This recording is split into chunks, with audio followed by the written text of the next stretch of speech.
怎么面对台湾问题的时候，你本来只是讲台湾有事，日本可能会出兵，结果你现在又在间接附和台湾地位未定。虽然日本主张是说，他没有立场，因为他已经放弃。等一下，你现在是对北京在讲话，你不是跟他建交吗？你不是接受一个中国吗？结果呢，你现在把台湾的地位又再一次拿出来去希望符合美国 AIT 跟国务院的说法，我认为北京气死了。他说你一个问题还没解决，你就冒出另外一个问题，所以我觉得现在北京一定还会再出招。现在的紧张关系呢，都因为日本首相高市早苗的台湾有事论引发了中国大陆这边的强力谴责，做了很多一系列的制裁，包括观光、包括贸易、包括外交等等上面，现在多重抵制潮。那就连日本重要的盟友美国总统川普呢，也都打电话来关切给这个东京说应该是要劝日方不要再挑衅中国了，在台湾议题上呢，现在应该要紧急喊刹车了，因为呢，就怕日本这个小弟会打乱川协会之后现在美中关系好不容易往正轨在发展，那如果有人出来捣乱，那怕会受到阻碍所以来劝和一下。那么这个最新的进展是，高市早苗呢也对了日前发生在香港鸿福院这个大火事件表达了他的哀悼跟慰问在情感面上呢是稍微有向大陆示好，缓和一下。不过现在高市在日本国内的民调还有他的声望呢是持续受到这段时间抗中的红利持续的提升，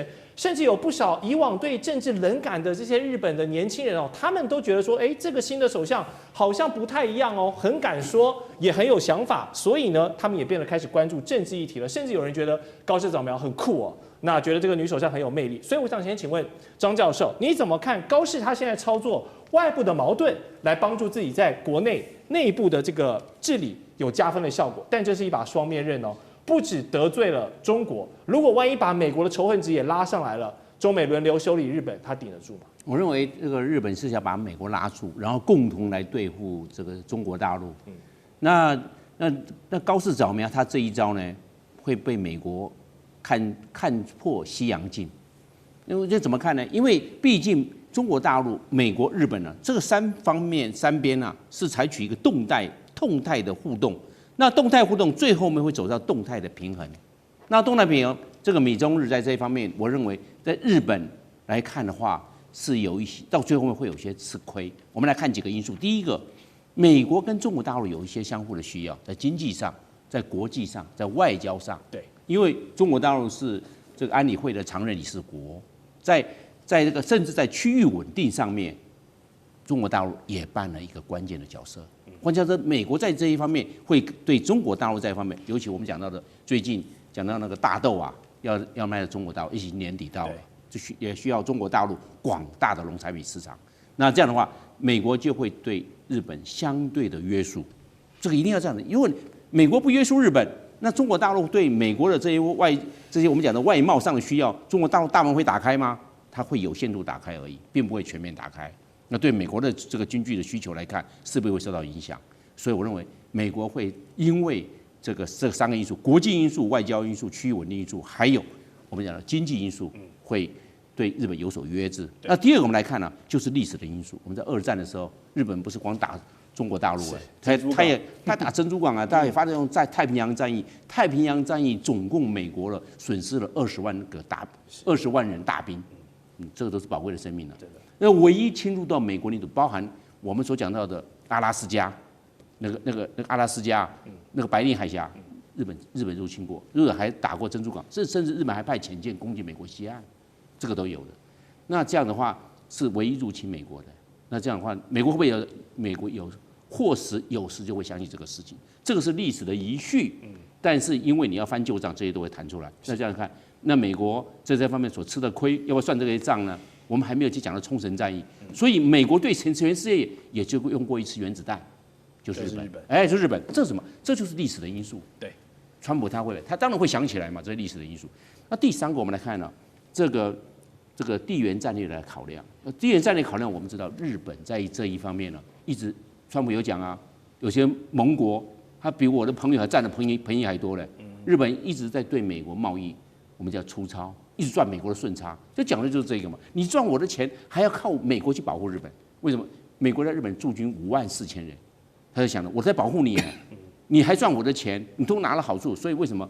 要对日本我们讲到了要$5000亿的由日本到美国投资，就这个嘛，因为你赚我太多钱了嘛。另外一个也希望日本提高国防预算，多多买美国的武器装备。为什么？你不要来我保护你啊，你要多买我的武器，然后去保护你自己啊，不要老是靠我啊，是这个意思。第三个，美国驻在日本的相关的这些基地的维管跟行管费，日本来出。而且每一年都要叠加上去，是你不能说，这些我是住在这边，你通通给我维护的好好的，我是来帮助你的，不是你来帮助我，是你来你这些你都要来负责。所以我们来看，日本在这方面，它会因为美国越来越走向现实主义，而会把这些的清单把它摊出来，看，我认为日本会受到川普总统这方面的约束，然后美国总统川普会跟中国大陆取得某一程度的默契，来换取经贸上的平衡跟利益。是，好，这个就看之后三方怎么来继续这样子博弈跟协调。但是现在高市的种种行为呢，在日本国会方面看起来还是占优的，因为根据日媒共同社的报道，日本众议院的小党改革会呢，他们现在有3名国会议员也许是认同高市内阁这阵子的政治操作，他们要倒戈了，要加入到自民党跟日本维新社这个执政联盟派系。那么如此一来，就会让现在最大的派系在众议院的势力从230席增加到233席，可以说是突破了总席次465席的过半门槛喽，让这个执政党首次呢，在石破茂政权时代后，又重新掌握了众院的过半席次。那未来呢，他们就可以不甩在野党了，可以直接单独投票通过。那这无疑是加强巩固了高市内阁的这个意志的延伸嘛。所以杠上中国就有政治奖励这已经是否反映了现在日本政坛当前的一个投机路线，甚至是说日本民间现在的主流风向也是这样子？杨老师对日本很熟悉，你怎么看？直接画个等号，我觉得倒还言之过早。因为这3位改革会的成员本来就是维新会里面，然后呢脱离开来，自己成为一个党团，那现在加入到由自民党跟维新会共同组的执政联盟，所以变成3个这个党团政党跟党团，那没有错，总数在众议院里面是超过过半，因为加起来233，总数是265嘛，那465。可是，在参议院呢？参议院现在这个改革会是没有成员的，因为他们只有3位在众议院里面。参议院总共是248席，自民党加上维新会，现在只有119席，还差6席。所以并不是2院都过半，但是不管怎么样，这个会对在众议院里面的法案预算会是一个大的帮助。对，那至少你不需要在2个院都再去做协商，然后去做折冲。可是这个会引起另外一番考虑，就是这是不是对于高市这一阵子操作台湾有事的议题，以及中日关系紧张情况之下，好像日本的右派民意的集结在支持他。表面上真的是有这样的情况，但是日本右派的民意，我觉得现在真的是冲到了顶端，把高市的民调也冲到了超过70%以上哈。那我个人觉得，从这种民调看起来是如此，但是未来高市会不会如日本小报所预测的，比如说解散国会，那可能就会太碰风了啊。同时，另外一个观察的就是，你民调的支持度跟你对外政策是不是要画等号？你难道民调支持度就鼓励你去搞右翼、搞反中、搞抗中？高市事实上这一阵子不是啊，你看就会引来了大老板美国的这个就是敲打，川普根本就是在敲打高市嘛，就高市当然就接到讯息了，日本国内也接到讯息了，整个在相关的论述回到原点，可是呢并不愿意撤回发言。那其实我觉得川普根本是为德不足，川普应该一开始就说你撤回发言就好了嘛，结果呢？讲的比较委婉，高市就以为说我稍微退回原点，那他是退回原点，然后呢，反对党的立宪民主党的党首野田佳彦说，这个可以算是事实撤回了，北京不接受的，你没有撤回，那可是又另外犯个错误，又讲到了旧金山合约，不，你旧金山合约跟台北讲 OK 了，因为台北的民进党政府觉得听这个很高兴，可是你对北京讲，那等一下你跟北京建交的时候。中日联合声明、中日友好同盟条约以及另外2个政治文件，就当不存在了吗？就当它不存在了，因为你不是就讲说认知理解到这个台湾是属于中国的一部分，而且后面还有一句话，会遵照波茨坦宣言的第3条。第3条里面谈到的是什么？就是开罗宣言必须要实现。那这个意思就是很清楚了。你怎么面对台湾问题的时候，你本来只是讲台湾有事，日本可能会出兵，结果你现在又在间接附和，台湾地位未定。虽然日本主张是说，他没有立场，因为他已经放弃。等一下，你现在是对北京在讲话，你不是跟他建交吗？你不是接受一个中国吗？结果呢，你现在把台湾的地位又再一次拿出来去希望符合美国 AIT 跟国务院的说法，我认为北京气死了。他说你一个问题还没解决，你就冒出另外一个问题，所以我觉得现在北京一定还会再出招，然后呢，这个僵局会持续。但这个出招会不会太大太重，我们不确定，因为北京大概也要给川普一点面子。没错，川普毕竟还是就是等于是他还是出面跟川普跟那个高市直接讲话。对，所以我是觉得接下来这个中日僵局还有的持续，而中日僵局并不代表你国内的这个右倾的民调支持，你就可以为所欲为的去做事，最后伤害的也还是日本的自己的国家利益啊。是地缘政治最火热的热搜话题也就是台湾有事论。这个论调呢，自从日本首相高市早苗的嘴里在公开场合说出来之后是让这个中日的矛盾现在持续的在加温，跟持续的在上升。双方现在的外交战场呢，已经上升到了联合国要去告状的一个高度了。我们来看到中国的代表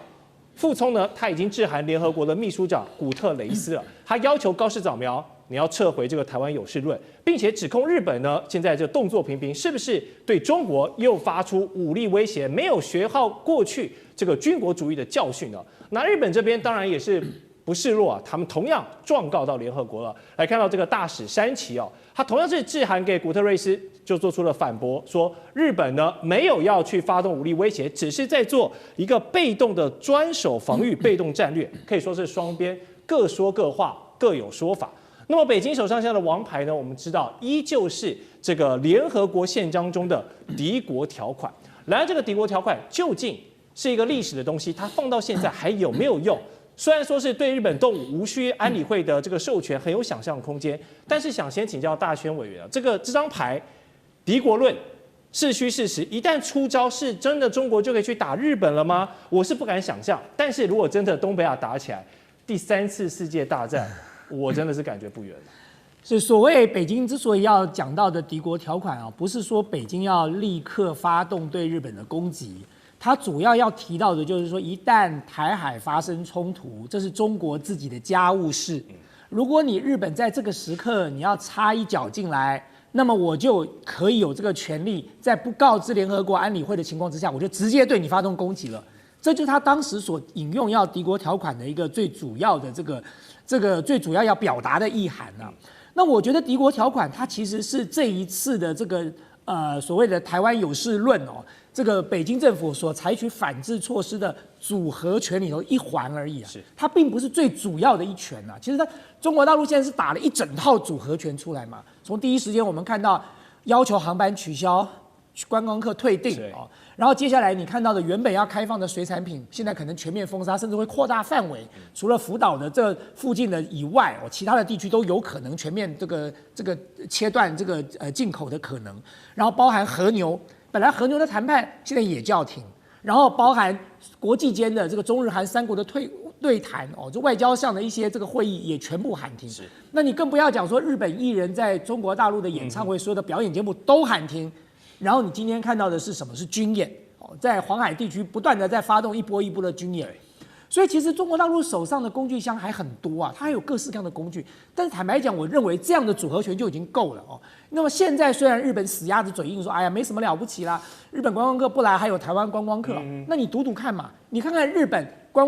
的观光业一年有多少观光来自台湾，有多少观光来自于中国大陆？你看看台湾能够补得上中国大陆的这个缺口吗？补得上嘛？就长远来讲，日本的观光业在这一波当中必然会遭受很大的冲击肯定。那么只是现在日本政府死鸭子嘴硬，认为说没有什么关系。那你还不要讲水产品还不要讲和牛嘞，一个是他们的养殖业这个渔业，另外一个是他们的畜牧业，这都会造成很大的冲击那你更不要讲说对中国大陆来说，他手上还有最后一张王牌，也是最重要的这张王牌。这张王牌是前2天就自己跳出来了，川普啊。川普自己就跳出来处理这件事情了，打电话了。你说川普到底是川普要先跟习近平讲话，还是习近平要跟川普讲话？这都不是重点，重点是为什么这件事情要找川普出来处理？显然，习近平跟川普在上一次的会面的时候，他们针对台湾问题已经达成了某种程度的默契跟共识了，而日本莫名其妙的瞎搞事，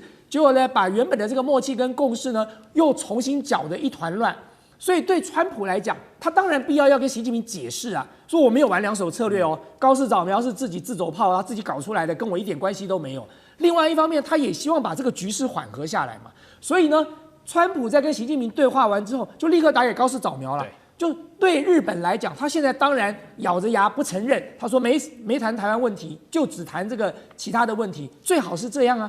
大家知道，川普跟高市早苗才刚见面完没多久，那个高市早苗勾着川普的手走出来的画面，全世界都看到了。你说川普有这么爱高市早苗吗？手才刚刚勾完，现在又要再打电话跟他聊天，会发生这种事吗？他会打电话，必然是有事发生的。他跟习近平也才刚刚见完啊，对，就算习近平是他的好朋友，也没有好到这个地步啊。所以在这个过程当中，北京打出来另外一张最重要的牌嘛，就是川普啊。那你现在来看日本要怎么处理了？日本再不退让，再不下台，那么接下来当然敌国条款就会形成一定的压力了。敌国条款对谁会有压力？对琉球群岛会有压力，对与那国岛会有压力。这2个岛屿这些群岛的民众会觉得干我屁事啊！台湾有事是他家的事，怎么会变成我日本有事呢？而且日本有事就算了，又不是东京有事，是我琉球跟与那国岛有事。那你说对这2个地区的民众来说，他怎么可能忍得下去嘛？所以对日本来讲我们最近看到的一波民调，虽然看起来高市早苗得到的支持度很高，可是他们进一步的问说，你们这些年轻人将近有80%说台湾有事就日本有事，好，那如果台湾有事，你愿不愿意上战场为台湾一战？愿意承认的人还不到10%嘞。所以在这种情况之下，大家就可以知道了嘛。你就真的让日本有事的时候呢，你就看看日本人是不是真的想要有事啊？是。好，那么除了祭出敌国条款呢，中国现在的海事局呢也是动作频频，并且是拉回到一个历史的基础上。我们来看到，在甲午战争过去的时候，北洋舰队呢曾经的基地刘公岛东部海域现在进行了实弹射击。那这座刘公岛是有些典故，快速跟观众朋友说一下，它的面积只有3.15平方公里，是北洋舰队的诞生地。那1895年2月的时候呢，日本军在这个威海卫之战歼灭北洋舰队之后呢，还曾经登岛并接收了岛上的一切。之后这个岛又几经辗转，还有经过到这个英国人那边，然后反正到1952年呢，解放军海军才正式进驻上去。所以你现在如果上刘公岛的这个景点的官方网站去看呢，还会写着勿忘国耻的一个警示之地代表中国曾经把这个地呢被很多人占领过，这个国耻不能忘记。好，现在中方刻意选在这个时机点，在这边要来进行军事行动，是在对日本释出什么资讯？老师，我把你这个问题稍微改变一下，然后回答你，就是中国人民刻意选在刘公岛实弹射击，是真的要跟日本再打一战。我跟你讲哈，刚刚的话呢，大家知道，在联合国的话，什么叫做敌国条款里面的话呢，就是敌国条款，你可以不用经过安理会的同意就直接攻击。对，这个其实等于是透过国际的组织来宣战。等于说可以直接攻击。那日本的表现的话呢，小泉进次郎前天的时候还跑到琉球去就强调说是台湾有事的3个步骤，然后呢把他们这个导弹的话呢往前延伸。那个与那国岛最近的地方离台湾只有110公里，很近，在宜兰旁边。对呀，然后这个大陆离台湾最近的一个岛的话呢，有130公里，所以足以证明这个情况是非常非常严重的。但是这个不是真正问题，真正问题我要讲2个。我今天做了一点田野的调查。首先第一个，我跟了一些同事，现在在日本做研究，还有跟一个我自己的学生今天上午在聊，就是说他自己的话呢，在日本已经待了很长时间也是我们山东老乡，然后他基本上的话呢，也就是一个外表根本跟日本人完全一样的人，他跟日本聊天，我聊天后的结果才赫然发现，日本的年轻人呢，就是打嘴炮的多讲的不怕的很多为什么说现在日本的年轻人打从心里是看不起中国人的而且的话呢，连带他跟我讲到说，连带在这个台大校园内有很多台湾人自己以为自己日文很好，听到他原来是中国人，不是日本的时候，也连带的一起看不起。他跟我讲说，我自己也觉得，判断说，对大陆来讲，这次高市早苗的事情，对中国构成了一个情感上最大的伤害。这跟我们哲学讲法一样，就是说，当你把你的潜意识的东西变成意识直接说出来的时候，那其实是非常伤害的。中国人不是不知道日本人看不起中国人的哦。中国人害怕听到这件事情啊，很害怕听到这个答案的。那中国人恨不恨日本人？非常恨呢。你在台湾现在，你是不是中国人，你就用恨不恨日本人来作为一个标杆就可以了。那大陆就问都不要问啊，你问我们这边大概都恨日本人的。所以说，在这种情况下的话，这个里面涉及到你的潜意识当中，我的潜意识当中就对日本人没啥好感。因为我爸爸，因为我们自己是山东人抗战家族嘛，所以你在这种情况下，高市早苗犯了一个最大的过错。其实他就是把潜意识的东西说出来，但是日本现在在辩解你看刚刚那是三旗的话也在辩解，讲说那个什么这个基本上的话呢，我们立场没有改变他只是把话说出来。但是这个里头大陆生气的地方就在于说，你把这事情直拉拉说出来，然后你把它讲成纯利危机事态，那你这个对大陆来讲的话呢，纯利危机事态一听，那9·18又来了，7·7事变又来了，所以我预言的就是会有3种情况了。第一种情况的话呢，大概这个外交的层级会降低了，因为那个薛健讲的话，日本想把它斩首论，斩首论的话，日本想把它变成所谓的拉丁文叫 non grata， 就是说不受欢迎的人物，想叫他回来。那大陆很多人，尤其是解放军的放消息，如果回来的话，就是整个就外交就结束了。然后第二个部分就是撤侨因为现在撤侨是讲说玩到一半的不要玩就讲到就这么严重然后第3件事情的话呢，我觉得歼35跟 F-35。在空中有可能会遭遇这个是大家可以预料到很多人就会认为说，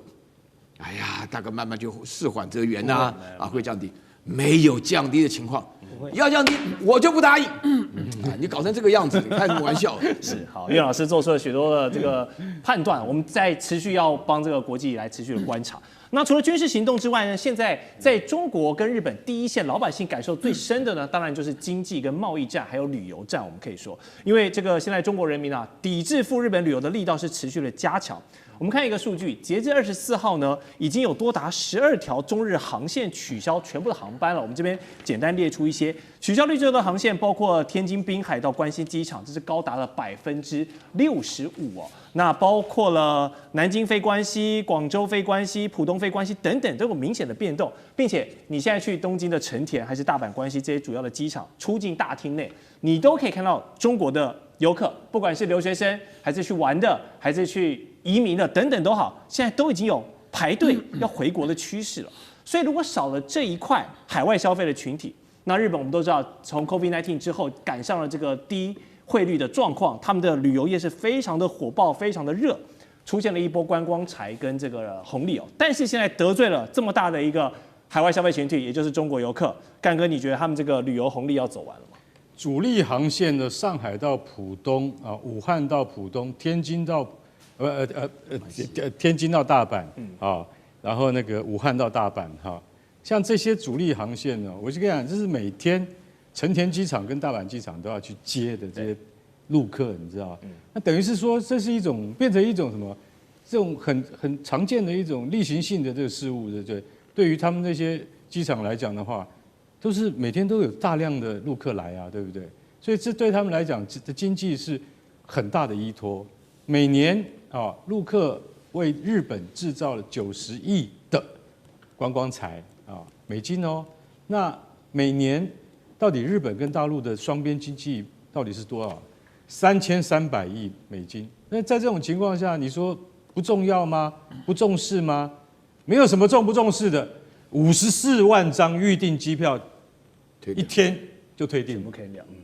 一天就可以退订。你会觉得说真有效率？对，这就是中国的效率啊！你今天如果说放到任何民主国家，他都做不到。但是我今天就是表态，光是在旅游这方面，我看你承受得了，承受不了我们大陆的压力。那最重要的是什么？最重要的是，他说到现在还没有到高峰，有一个就是在那个大阪他去好像他是一个学生，中国的学生，他在这当地，他说，我23号回来的时候怎么看？怎么成田机场里面都是自己人，没有听到一句别的话，全都是不是京片子就是广东话。他说，这个好像春运一样，遇到春运了。那所以在这种情况之下，你就晓得说，其实大陆的杀手锏还没拿出来。最重要的还不是这个，刚刚岳老师非常激动说刘公岛这个地方，对啊，我讲一句实在话，刘公岛才是让所有中国人揪心的地方，因为在1895年甲午战争，你知道北洋舰队的提督丁汝昌为了打败他自杀，赢得了日本人的尊敬，就说中国水师就说海军啊，虽然打得一塌糊涂，但是光是这个舰队司令，也就是提督，他自杀这件事情，让我们对中国人还有一些的尊敬。但是大家要晓得，那是付出了北洋舰队，那个时候是精锐进出，结果不幸的都打败了，而且败得非常惨，只能用4个字来形容，叫全军覆没。100多年过去了，为什么习近平他现在一定要要求，他一定要高市早苗，你要收回这个话？为什么？不然的话，我就在这边军演，而且我们绝对不会再重演甲午战争的那种耻辱。是，我也相信中国在蓄积了这么多少年来的实力之后，不可能再让日本能够占到任何的便宜。所以我觉得这件事情，我觉得高市早苗你太低估中国的决心了。如果今天从外交事件演变成真正的实际冲突的话，日本你有没有决定要怎么样做？中国已经决定好要怎么做了，只是他没有告诉你而已。所以在川普跟你高市早苗通过电话之后，你会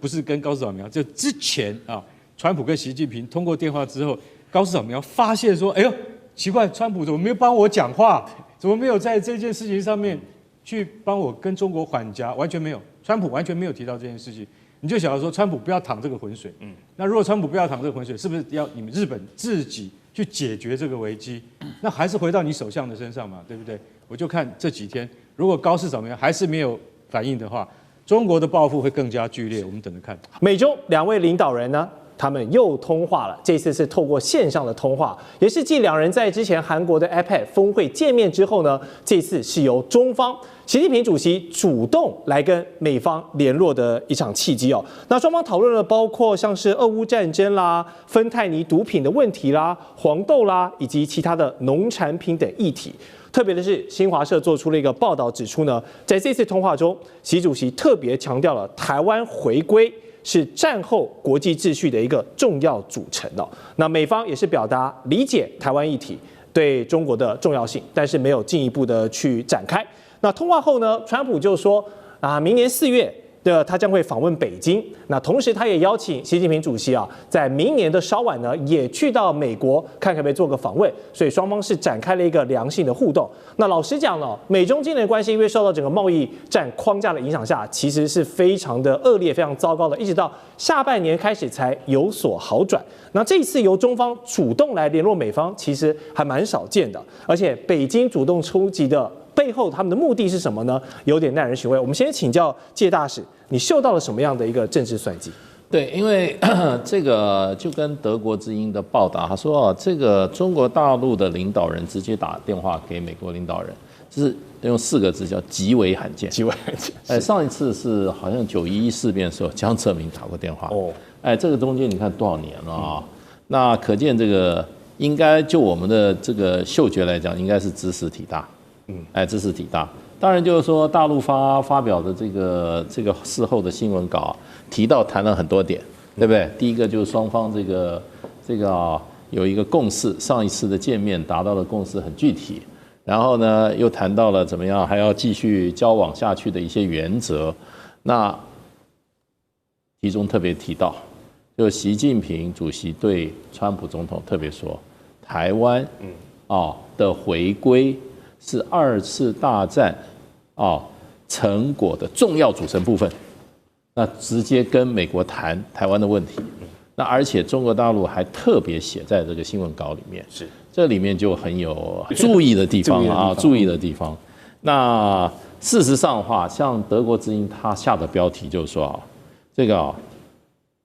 事实上感觉是中国跟希望美国介入之间，中日目前的这个他用僵局。对。那可能是有这个作为，还是说呢，如果你要有推测的话，是不是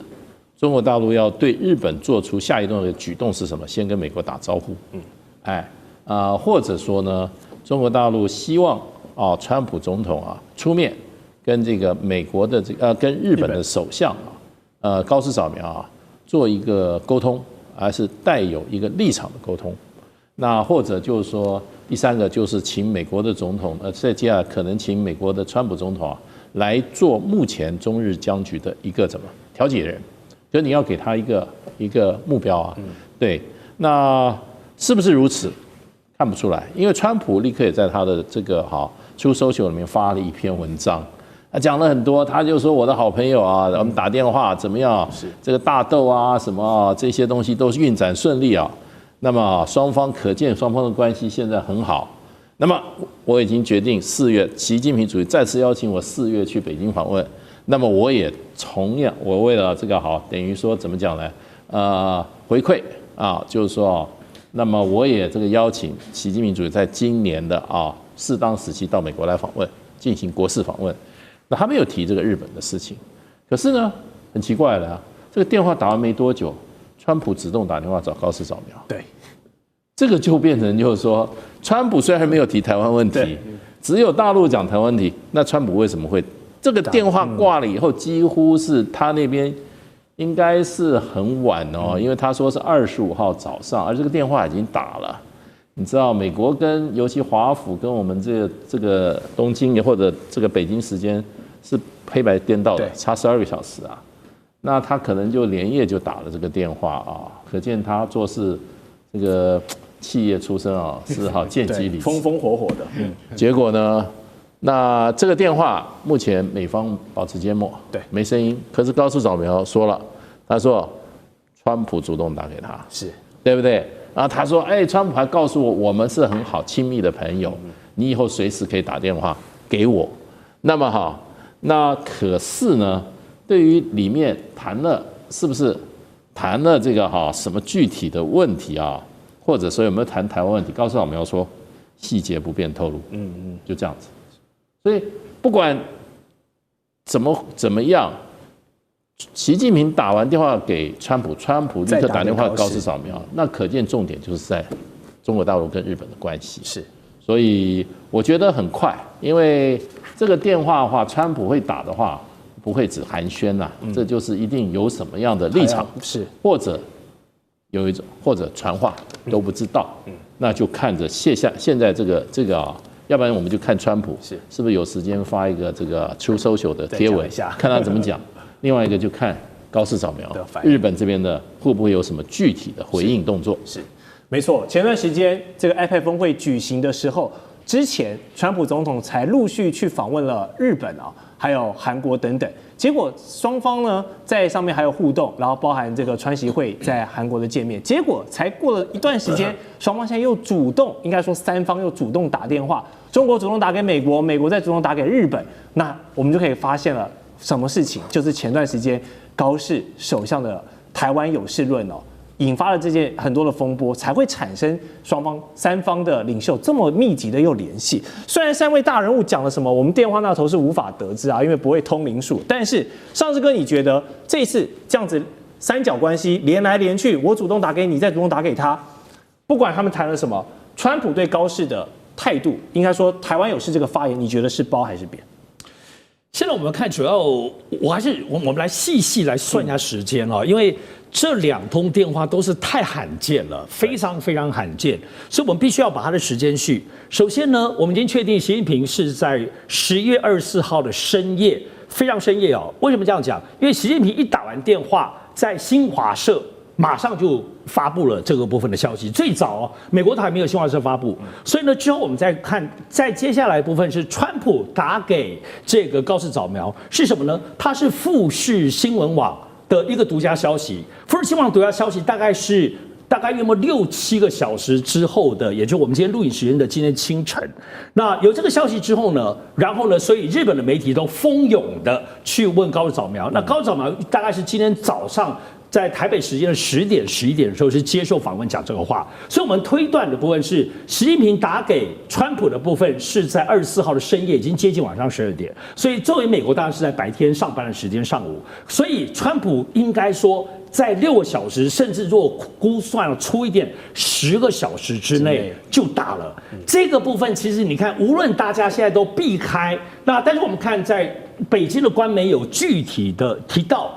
习近平就是谈台湾问题，然后呢，在其他的美国后来的官媒里头，媒体有报道说，川普有回应叫做理解台湾问题对中国大陆的这个重要性，也就是说，他虽然没有附和习近平在台湾回归中国在历史上的这样子的语调，但是呢，我们看到川普并没有挺台湾哦，他基本上是比较柔和的。回应的这个习近平，但是他的动作是风风火火，直接打给高市早苗。对，我想我们现在回过头来看，目前我们在看的仿佛都觉得现在是中日在对抗，而且在每天外交的堆叠，包括经贸的制裁，终于王牌出现了，最后的大老二打出来了，就是习近平谈。他虽然没有直接谈日本，没有直接点名高市早苗，但是把台湾问题点出来了，而且是在中美当中这个框架。我们要看是这样，通常来讲，中美之间有非常大的问题，全北京都会看一个叫北平风的一个中共大陆官媒的评价，所以马上其实就有这个评价，他写的叫做关键时刻一通电话，里头就具体指出。在习近平的这通电话是干嘛呢？他提到的不是对日本，而是主要是台湾问题。他提到整件事情中日，我们现在看是中日在搏斗，但不是。他强调的中国在强调就是台湾问题，不是高市早苗要惩罚你，高市早苗你是个坏蛋，不是，是台湾问题是不可逾越。不可以试探的红线，也就是我们回过头来，其实没有改变。习近平在2023年，当时到旧金山，对当时的拜登亲口就讲了，中美关系、台湾问题是中美的最敏感、最首要、最关键，而且后来再补充说是红线跟底线。这个态度是延续到整个2024年中美关系的调性。所以在川普上任之后呢，还没有机会重复有关于中美关系对台湾问题的定调。我们看到这一次，其实习近平不只是把这个调性重新指出了，这是中美关系，而且还谈到了历史这件事情。所以我觉得现在是最重要的，就是说，川普，我想他们也不是笨蛋，当然知道习近平的部分的潜台词用意，所以呢就立刻打了电话。当然这里头真的是要高市早苗收回吗？对，要道歉吗？我认为不认为。我认为我们可以看到最新、最后、最 latest 的北京方面的要求是，北京方面要求日本。要针对于日本所说的，日本政府都是一贯立场。好，北京说，那你的一贯立场是什么？你再说清楚，不要含含糊糊。我认为现在北京先前希望高市早苗道歉啊、收回啊等等，但现在最新的状况是，你要重新说日本政府的一贯立场。所以我认为高市早苗有可能会针对于所谓的一贯立场，包括一中政策跟中日关系，如果高市早苗这样回应了，定义了台湾问题，日本不会介入，不会碰，会跟美国一样站在这种对于一中立场当中的这个清晰度的时候，可能中日这个冲突会有一点点各自退一步转换的空间。了解。好，所以尚志哥认为，接下来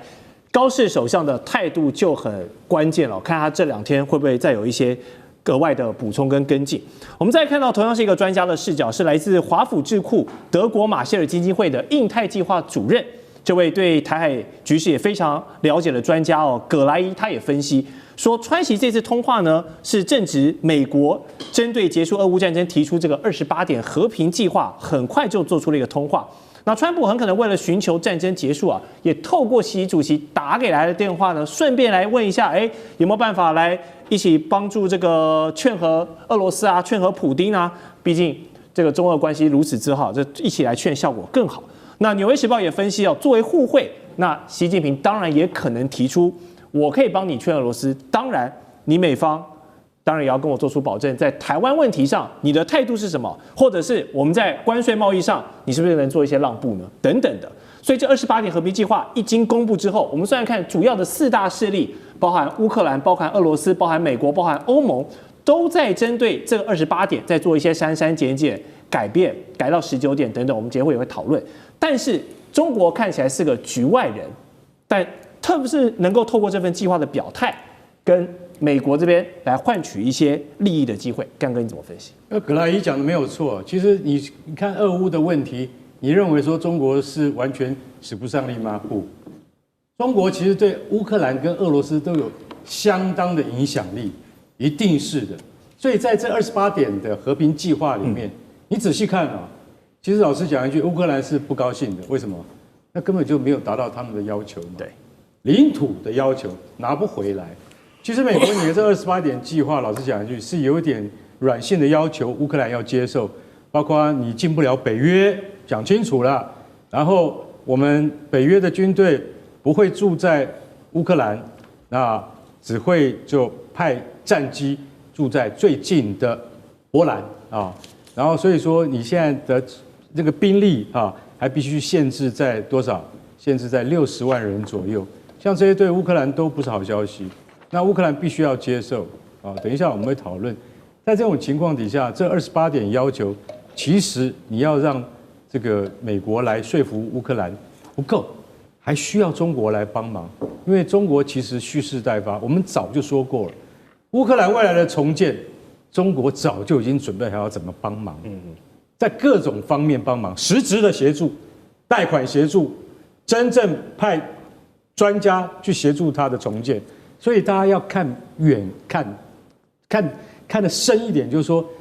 习近平在这方面是有谈话权的。那今天为什么川普希望在达成这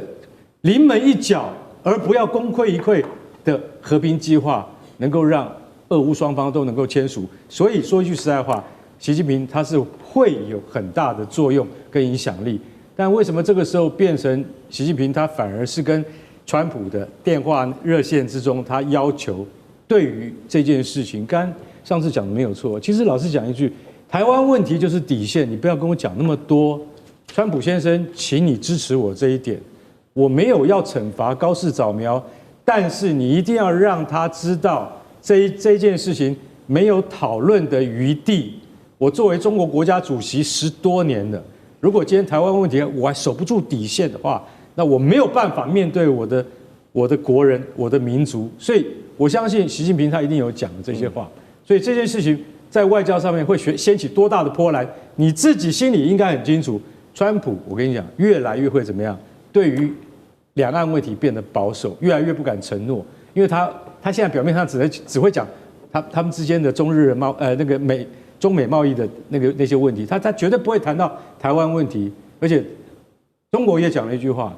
在他的任内，我们绝对不会做出对台湾不利的事情。这句话非常重要，因为所谓的2007是不是不再存在？我觉得这些都很值得我们继续观察。那正当全世界都在聚焦这一次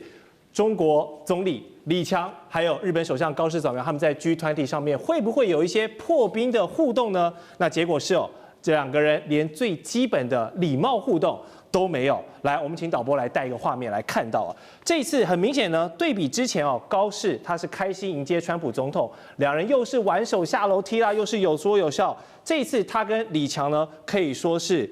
零互动、零接触、零眼神交流。那么日本媒体还形容高市早苗是这个经历了一场非常令人尴尬的一个灾难性的外交那他本人是重申，不管现在跟中国的关系怎么样，那他希望日本的立场是没有改变的，希望跟中国建立有建设性且稳定的双边关系毕竟这几年非常流行去日本旅游嘛，那中国老百姓的这些观光才赚起来，不香吗？但是呢，现在双方关系闹僵了，可能中国游客都不去了。日本的经济也传出了3大的崩盘警讯包括了 GDP 6个季度以来是首次的萎缩，还有通膨已经是连续43个月突破了这个日本央行的警戒线，物价狂飙啦，薪水不涨啦，还有这个日本的汇率已经低迷许久了，都让日本很多的朋友非常的痛苦，非常的难受。那当然还有债务的问题等等，种种内部隐忧都没有解决。那么现在又来一个中日的外交矛盾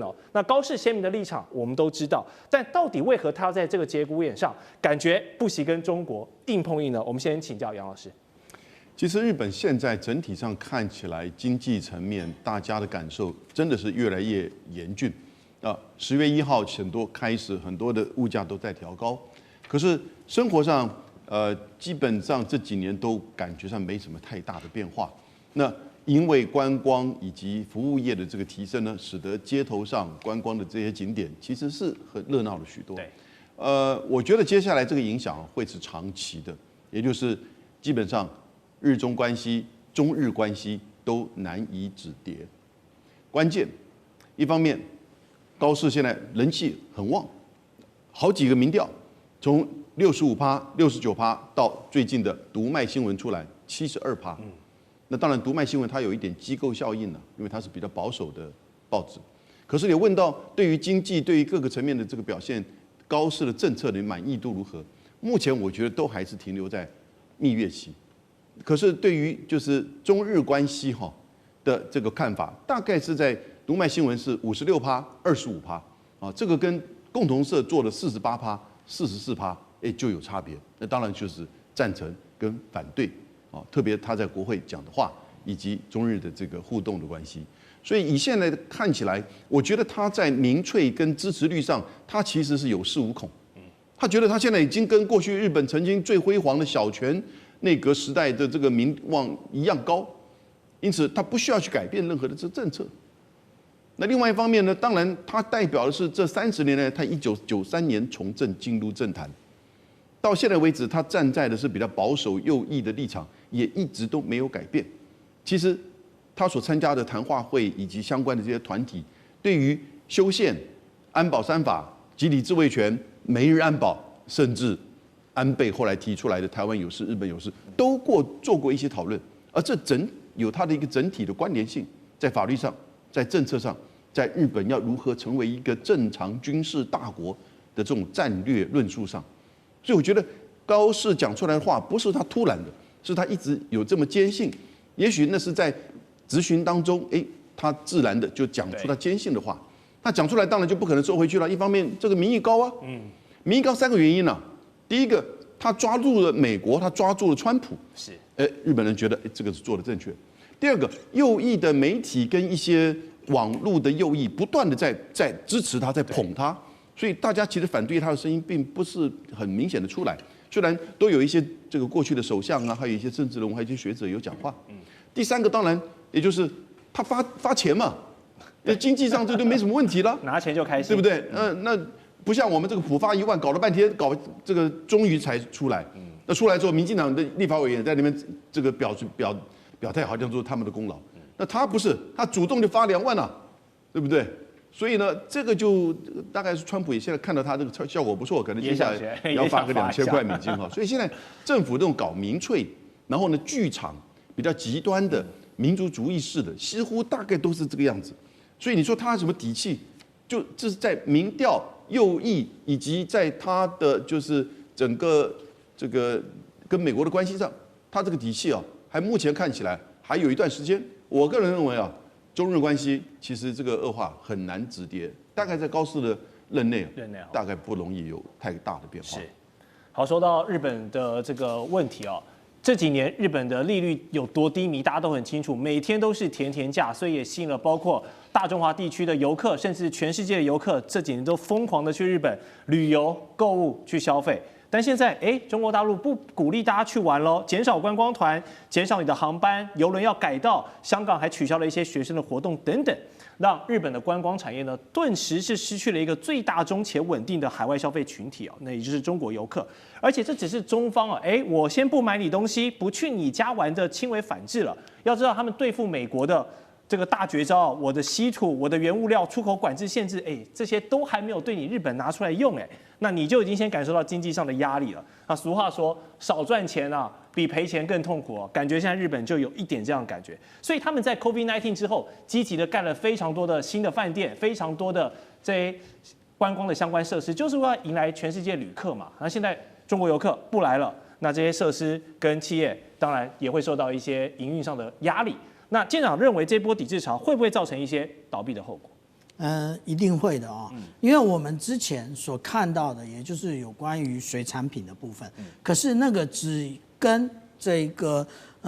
单一的一个业种，而且呢那只有单一很小的一个范围，可是现在已经扩大到整个方方面面了。如果我们来看说，有关于水产品的话，在2022年跟2024年的时候，我们来看2022年其实还占了将近快要1/4，可是到了2024年，因为福岛排放核污水的部分，我们就看到几乎已经快要小到不予列计了，快已经消失了。那这是最大的差别的部分。那现在大概本来是说开放的，到11月已经开放了，可是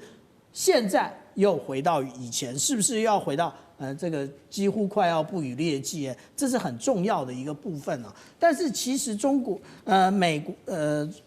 日本跟中国大陆，他们两国其实是非常重要的贸易伙伴啊。来，我们来看这张啊，也就是有关于日本出口的最大宗的第2国，其实就是中国大陆。对，而且它占的比率是到了17.6%。那如果说有关于进口的部分，中国大陆是第1名，最大的，那也就是它占的是22.55%。那我们刚刚提到了这么多的一个例如说无论是游览车，无论是饭店或者是餐饮业这一些部分，其实都是比较容易进入的一个产业啊。那现在如果说中国大陆全面抵制的话，那其实它的这个产值看起来可能影响的层面并不高，可是影响的人数就会很多，非常广。对，那如果影响的人数多，也就是开始动摇了自民党的未来的那个长期执政的一个体制啊。那而且最大的问题是啊，中国大陆的观光客不去日本的话，谁能够做个替代？哪一个国家能做替代？而且我们刚刚已经举了那个业种这么多啊，我们要注意一件事，就是一日之所需，百工思为备。我们只讲到了有关于游览车的部分，游览车的后面呢，它的油料的部分，还有它的保养的部分，所以各方方面面全部都会受到影响。另外还有药妆的部分，真的。所以我们看到这么多，现在只是开始，其实中国大陆只是敲打一下而已，真正的狠招还没出手。真的，我每次去表参道或是银座，真的是手上提的精品袋的呢，基本上都是说中文的游客了。好，我们再来看到。说出去的话就跟泼出去的水一样，很难收回来。所以高市这一次台湾有事论呢，就让日本的资深评论员这个田崎史郎他就说，如果高市撤回他的发言的话，那就意味着这个高市政权已经终结了。但另一方面，日本的经济学者田代秀敏则警告，如果高市要这样子坚持自己的立场不回头，那将一起陪葬的可能是日本的全盘经济啊。那前首相石破茂也开炮，认为台湾有事论，这是日本很多政治人物都曾经讨论过的东西，但是你不能公开放到公开台面上场合来讲。好，所以面对眼下这个日本面临着政治跟经济的两难抉择，高市他现在是要坚持自己的论述、自己的立场跟政权，不惜让日本的经济一起陪葬下去，还是说悬崖勒马来认个错，向中国求和？哎，大家还是回来玩吧，多吃多买，钱照赚，酒照喝，大家还是好朋友。蔡委员，你认为怎么样才是一个最佳的解？我判断是既不会化解，也不会有经济赔偿，更没有低头求和。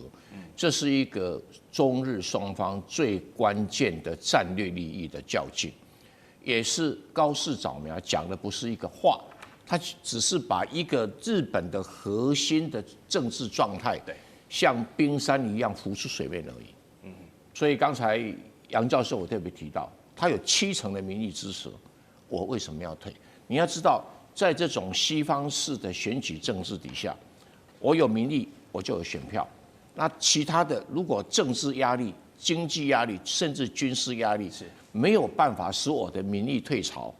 那我宁可选民力救民力。你说他民粹也好，你说他一时也好，等到退了再说。但我个人的观察，这一波日本的右倾的风气并不是从高市早苗开始，而已经吹了很久了。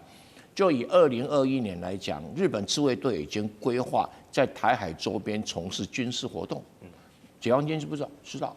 从2023年啊，当时的台湾的军队、美国的军队跟日本的军队已经做联合指挥作战的兵推，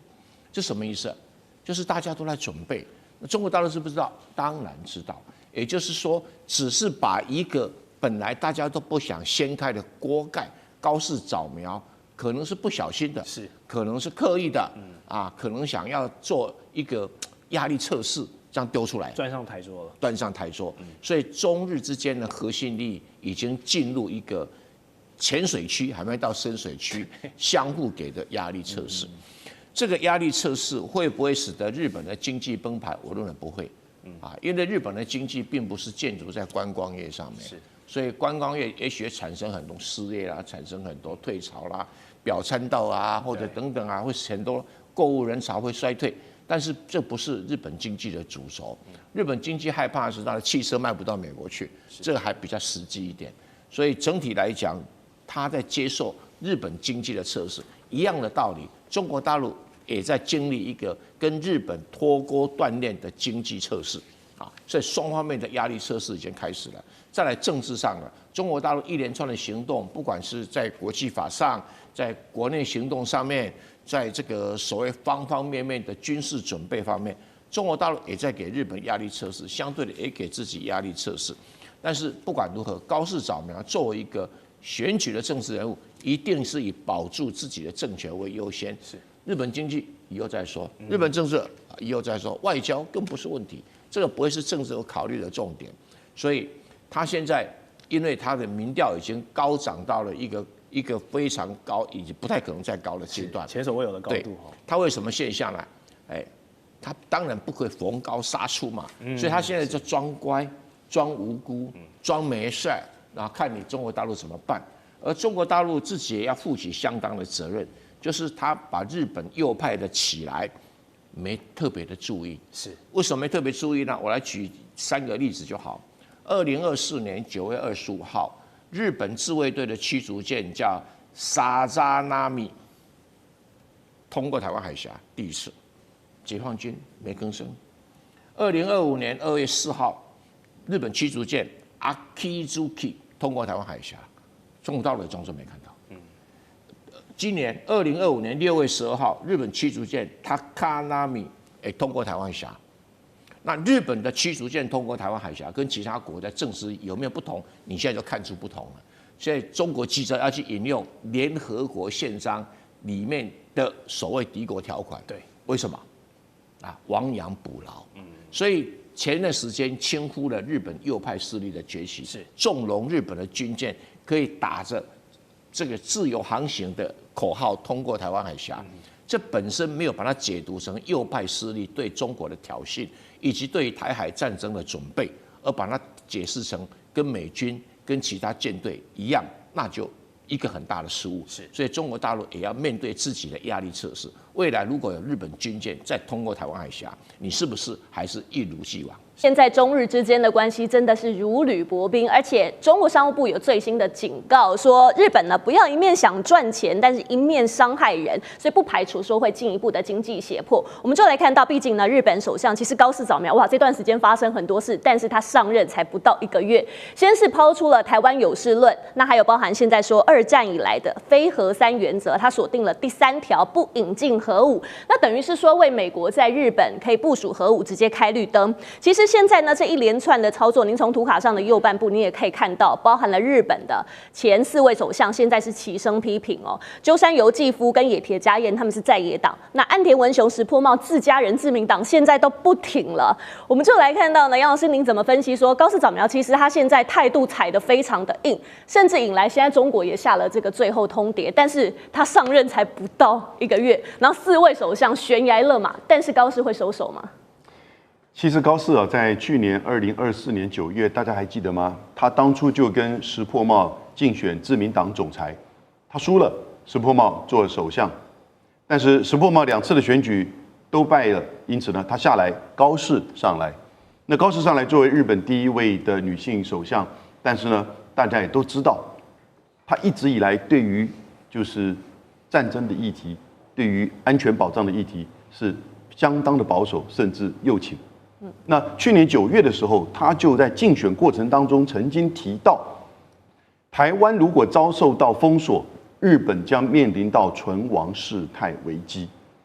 那个时候就有这样一个这个说法。所以为什么这一次在11月7号国会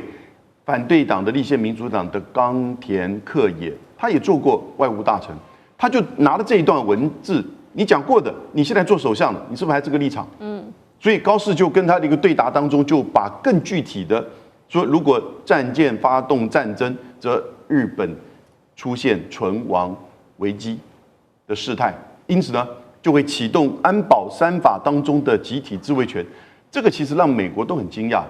防卫省的官员都很惊讶，因为过去讨论所谓的集体自卫权，日本的出兵，如果不是本土防卫的话，一定是在美日安保之下，对美军的行动采取基地或者是后勤的资源，就这样子而已。结果他现在是跳过美日安保，单干了。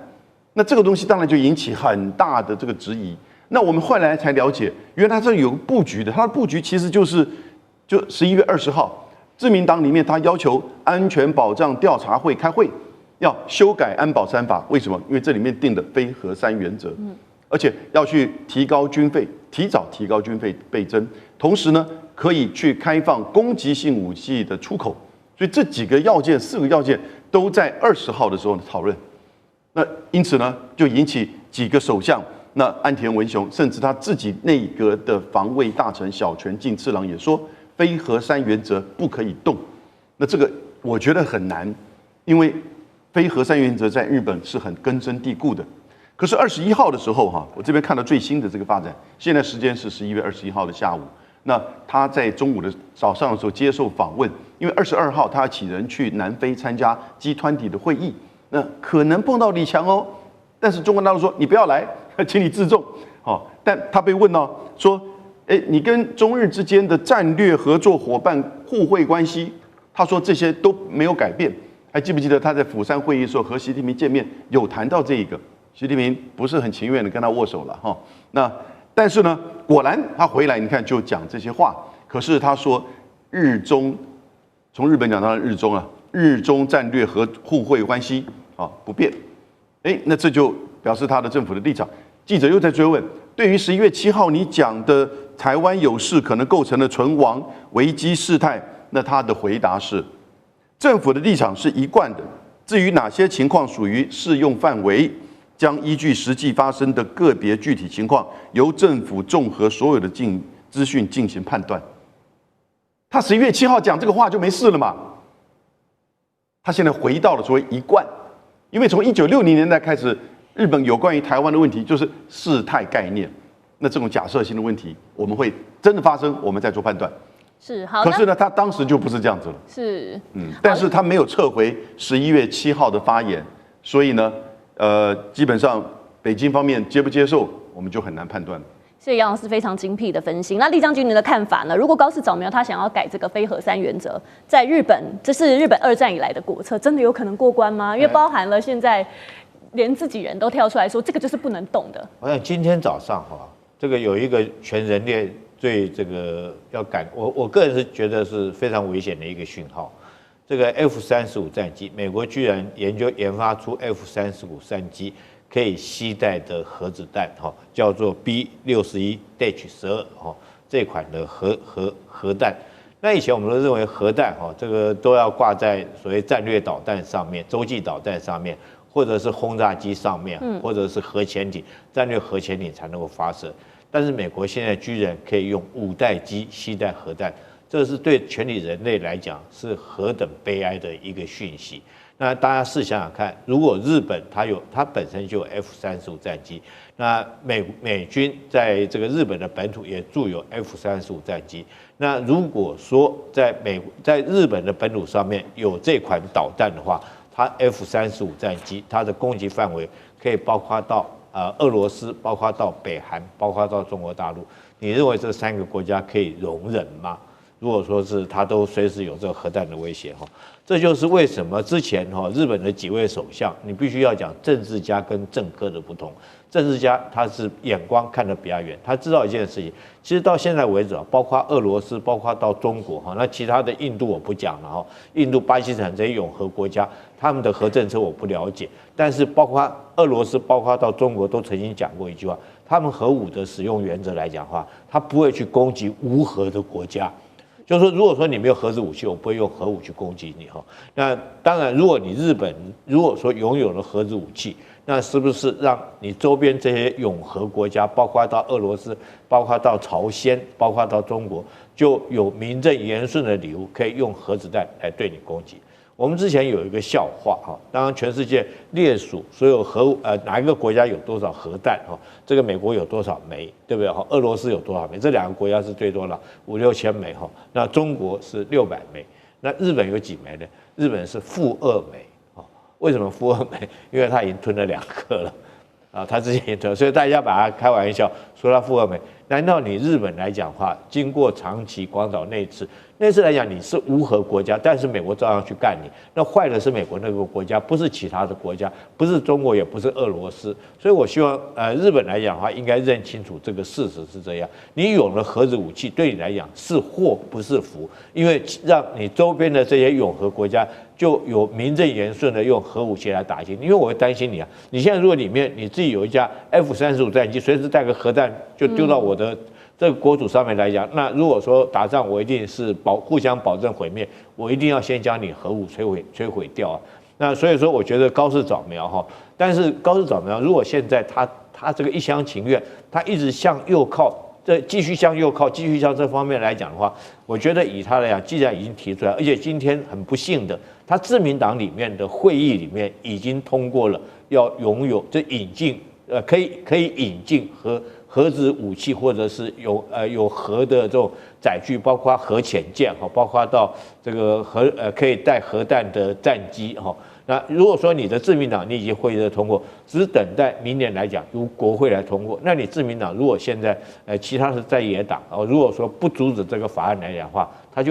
就可以引进核武。当然就日本来讲，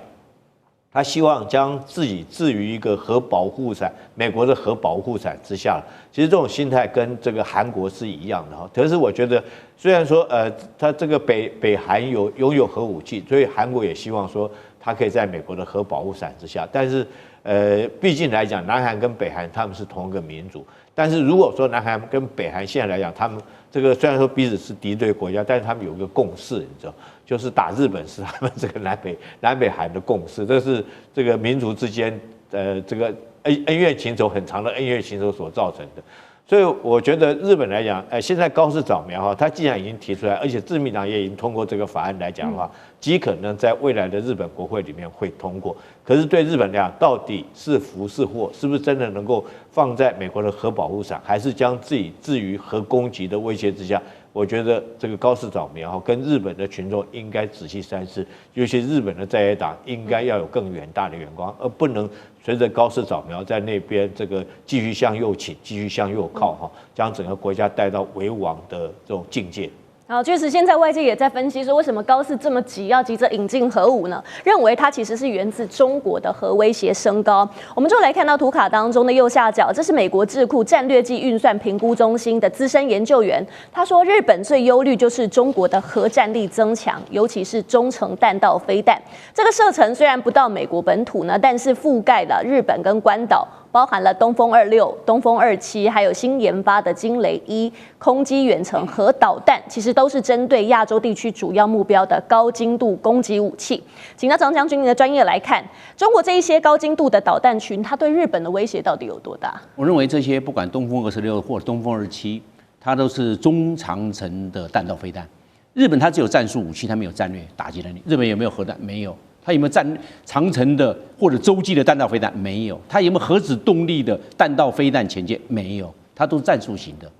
所以日本在这边，它想要去研发战略型的。但是我们知道，这些东风26、东风27之后，它的射程涵盖第2岛链。那讲惊雷，这一次93月明有出来的惊雷1号，惊雷1号是挂在轰6上面，轰6上面它可以打3500公里，因为轰6就可以飞5000公里。再打3500公里，可以打到8500公里，加起来。当然，它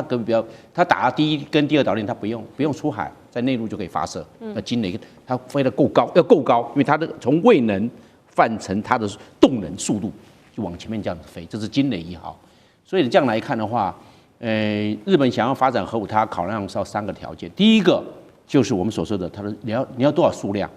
你日本要做多少核武数量？中国大陆现在已经600枚，你要做多少？你是不是要比数量？因为比核武就要比梭哈，大家看谁多嘛。第二个，比领土面积，日本的领土面积总共37万8千平方公里，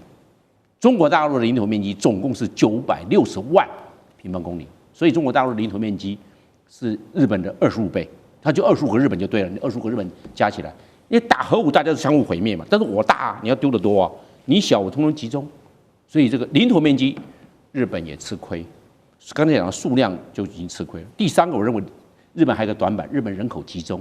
北周4国、九州、北海道都集中在那边，那几个小岛不要计算，